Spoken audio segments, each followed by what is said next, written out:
Good morning kids, how are you all? Myself Shmeet and I am your computer teacher.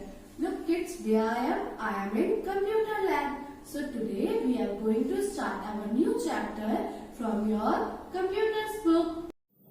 Kids, today we are going to start our new chapter, that is chapter number 7, Step-Wise Thinking. So firstly, take out your computer's textbook and open page number 81. So kids, in this chapter, you will going to learn about how to think stepwise, key points, reasoning and problem solving, case studies. Now, kids, let's start reading with me. Children's, every day you do so many things, such as getting ready for the school, doing homework, having food, playing and so on. बच्चों, आप रोज की life में, अपनी daily की life में बहुत सारी चीजें करते हैं. जैसे कि आपका डे कैसे स्टार्ट होता है. आप मॉर्निंग में सबसे पहले उठते हैं, फ्रेश होते हैं, अपना ब्रेकफास्ट लेते हैं. उसके बाद आप क्या करते हैं? आप सबसे पहले स्कूल के लिए रेडी होते हैं ना, गेटिंग रेडी फॉर स्कूल.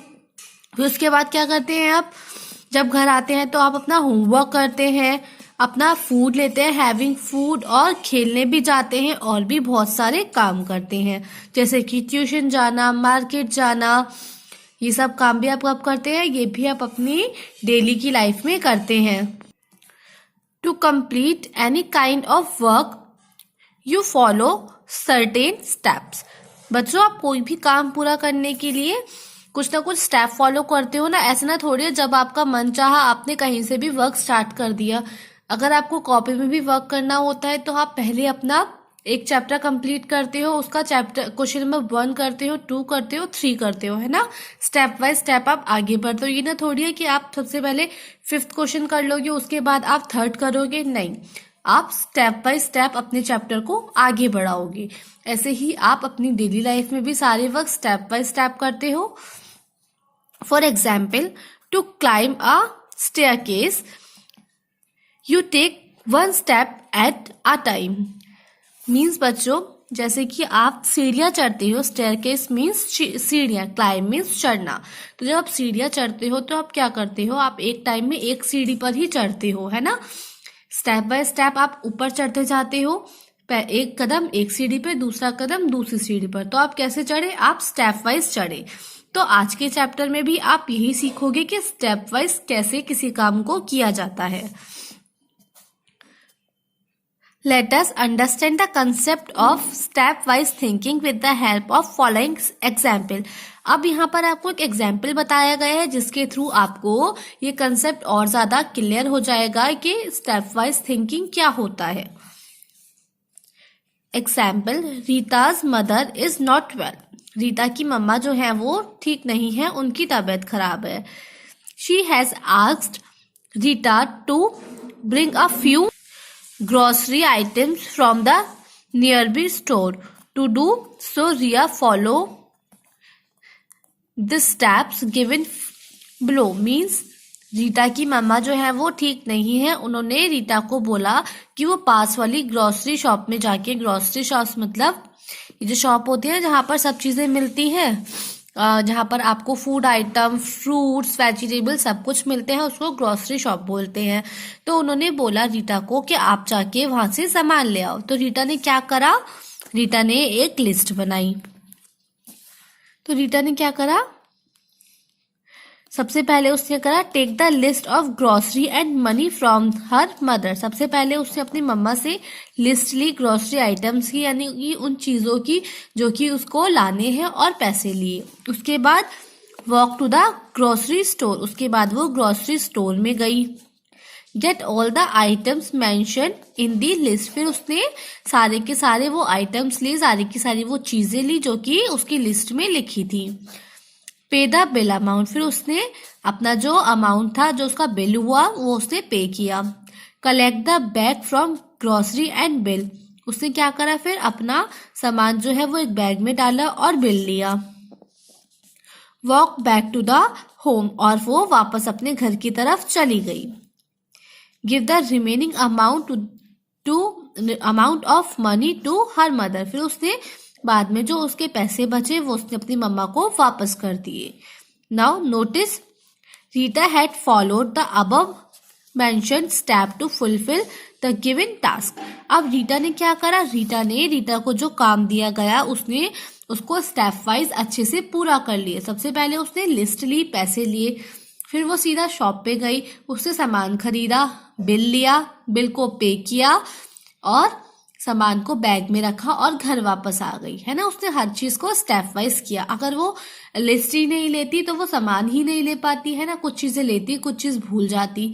तो उसने सबसे पहले लिस्ट बनाई। उसने सबसे पहले क्या सोचा, लिस्ट बनाने का। तो उसने स्टेप वाइज अपना काम पूरा कर लिया। Some steps may vary as per the situation. ऐसे ही बच्चों, जो भी आपको सिचुएशन होती है, जो भी आपका वर्क होता है, उसके स्टेप्स अलग अलग होते हैं। हर वर्क के स्टेप एक से थोड़ी ना हो सकते हैं। Remember each step has its own importance in accomplishing the task. Means बच्चों, हर एक स्टेप किसी भी काम को पूरा करने के लिए बहुत ज्यादा इम्पोर्टेंट होता है। आप कोई भी स्टेप अगर मिस कर देंगे या भूल जाएंगे तो आपका काम प्रॉपर तरीके से नहीं हो पाएगा। लेट अस से if Rita forgot to take the money from her mother, then she could not possible accomplish the said task. अच्छा बच्चों, सोचो अगर रीटा पैसे लेना ही भूल जाती अपनी मम्मा से तो क्या वो सामान ला पाती? क्या ये पॉसिबल हो पाता कि वो सामान ला पाती? तो नहीं, इसका आंसर है नो। रीटा अगर पैसे ही नहीं लेती तो वो सामान ही नहीं ला पाती। She could return home to take the money. फिर क्या होता, उसको वापस अपने घर आना पड़ता मम्मा से पैसे लेने के लिए। As a result she could have to repeat all the step once again. फिर क्या होता, उसको मान लीजिए वो उससे पैसे लेना भूल गई वो, और उसने सारा का सारा सामान भी खरीद लिया, बिल भी ले लिया, पर उसके पास अब पैसे ही नहीं है। तो अब क्या होगा, उसको दोबारा घर जाना पड़ेगा, पैसे लाने पड़ेंगे, फिर से सामान कलेक्ट करना पड़ेगा। तो उसको सारे स्टेप फिर से दोबारा रिपीट करने पड़ेंगे। She could have to repeat all the tasks once again, which would take her extra time and efforts. Therefore, skipping a single step में इफेक्ट द रिजल्ट। तो बच्चों, एक एक स्टेप आपने जाना ना, एक एक स्टेप हर एक काम के लिए इम्पोर्टेंट होता है। छोटे से छोटा स्टेप भी अगर आप मिस कर देंगे तो आपका काम पूरा नहीं हो पाएगा। Likewise to do many other task you have to think of the step to fulfil them. आपको कोई भी काम जो दिया जाता है उसके लिए आपको स्टेप्स को सोचना पड़ता है और उसे पूरा करना पड़ता है। It is clear that stepwise thinking helps in accomplishing the task systematically. Means बच्चों, इसलिए बहुत जरूरी है कि हर एक काम को स्टेप वाइज किया जाए उसे अच्छे से पूरा करने के लिए। Step wise thinking simplifies a complete task by breaking it in small steps which predicts the possible solution to achieve the desired goal. Means बच्चों, स्टेप वाइज थिंकिंग से क्या होगा, आपका जो टफ से टफ टास्क है वो आप अच्छे से पूरा कर पाएंगे। कोई भी सिचुएशन आपको दे दी जाए तो अगर आप उसको स्टेप वाइज सोचेंगे कि इसको एक एक स्टेप में कैसे पूरा करना है तो आप अच्छे से अपना जो आपका गोल है, जो भी आपको वक्त दिया गया है, उसको आप अच्छे से पूरा कर पाएंगे। Now, our next topic is reasoning and problem solving. अब हम पढ़ने जा रहे हैं कि रीजनिंग कैसे करेंगे और किसी प्रॉब्लम को कैसे सॉल्व करेंगे। Reasoning refers to the process of thinking about certain things or problems in order to reach a desired consolation or result. Reasoning skills are important while making choice और solving a problem. बच्चों, reasoning किसके लिए होती है? Reasoning होती है कि आप किसी भी चीज के लिए सोचे अच्छे से, है ना। Process of thinking about certain things और problems in a order to reach a desire consolation और रिजल्ट मीन्स आपके पास कोई चॉइस दे दी जाएगी, मीन्स आपको कोई दो चीजें दे दी जाएंगी, आपको सोचना है और किसी एक चीज को चूज करना है। Consider the following example to understand the concept of reasoning. अब हम इस एग्जाम्पल से जानेंगे कि रीजनिंग में आपको क्या करना है। Example, Suman is a student of class 4।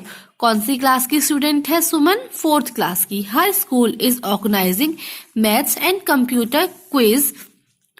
उसके स्कूल में दो जो है वो कंपटीशन होने वाले हैं। कौन से? मैथ्स के और कंप्यूटर के। She want to take part in both the contents means वो जो है वो दोनों के दोनों ही जो उसके कंपटीशन होने वाले हैं उसमें पार्टिसिपेट करना चाहती है। But she can participate in any one. But उसके स्कूल ने एक जो है उसके पास ऑप्शन रख दिया है कि आपको जो है वो केवल एक ही किसी भी जो उनके स्कूल में कॉन्टेस्ट होने वाले हैं उसमें पार्टिसिपेट कर सकती है। तो she is good at maths. वो मैथ्स में केवल गुड है मतलब अच्छी है। But excellent in computers. But computers में वो मैथ्स से भी ज्यादा अच्छी है। So which quiz content do you think she must participate in. अब आपको एक जो है सिचुएशन दे दी गई है, आपको एक क्वेश्चन दे दिया गया है, आपको बता दिया गया है कि आपके पास जो है एक आपको सिचुएशन दी गई इस एग्जाम्पल में कि सुमन के स्कूल में एक कंपटीशन होने वाला है, एक कॉन्टेस्ट होने वाला है जिसमें वो किसी भी एक कॉन्टेस्ट में पार्टिसिपेट कर सकती है। वो मैथ्स में सिर्फ अच्छी है और कंप्यूटर्स में बहुत अच्छी है। तो अब आपको बताना है कि वो किस में पार्टिसिपेट करेगी। तो ये आपकी रीजनिंग है, आपको इसको सॉल्व करना है। नाउ अब आपको बताना है कि उसको किस में पार्टिसिपेट करना है। अब आपके लिए बहुत ज्यादा इजी हो गया है बताना कि राइट आंसर क्या होगा। Now our next topic is problem solving. Problem solving refers to the step by step procedure to find solution to any complex task. Problem solving means आपको कोई प्रॉब्लम दे दी जाएगी, आपको कोई सिचुएशन दे दी जाएगी जो कि आपको सॉल्व करनी होगी, जैसे कि आपने रीजनिंग में करी। Suppose you and your friends are planning to donate some old clothes and toys to an orphanage in your town or city. To fulfill the task, you need to follow some step-by-step planning. Means बच्चों, suppose यानी कि सोचिए आप और आपके friends कुछ कपड़े और कुछ टॉयज डोनेट करना चाहते हैं किसी अनाथ आश्रम में। ऑर्फनेज मतलब अनाथ आश्रम। तो आपको उसके लिए स्टेप बाय स्टेप सोचना पड़ेगा। Make a list of houses in an area from where you will collect the old toys and clothes. तो आपको सबसे पहले क्या करना होगा, आपको लिस्ट बनानी पड़ेगी किसकी? टॉयज की और क्लोथ्स की, जहां से कि आप उसको कलेक्ट कर सकते हैं उन घरों की। Visit these house and collect the articles. अब आपने लिस्ट बना ली कि आप कौन कौन सी जगह से टॉयज और क्लोथ्स जो है वो कलेक्ट कर सकते हैं। अब आपको इन घरों में जाना पड़ेगा। Store them in a proper place. अब आपने जो भी टॉयज लिए हैं उनको एक जगह पर रखना पड़ेगा। Visit the orphanage. अब आपको जब आपने कलेक्ट कर लिया उसको एक जगह पे रख दिया, अब आपको जाना पड़ेगा अनाथ आश्रम में और जो भी आपने कलेक्ट किए हैं चीजें वो आपको डिस्ट्रीब्यूट करनी पड़ेंगी बच्चों के बीच में। तो आपने प्रॉब्लम को सॉल्व कर लिया, कैसे? स्टेप बाय स्टेप सोच के उसको फुलफिल कर लिया। तो kids, in this class we will only cover these topic. Rest of the topic we will cover in our next class. Till then, goodbye. Have a nice day.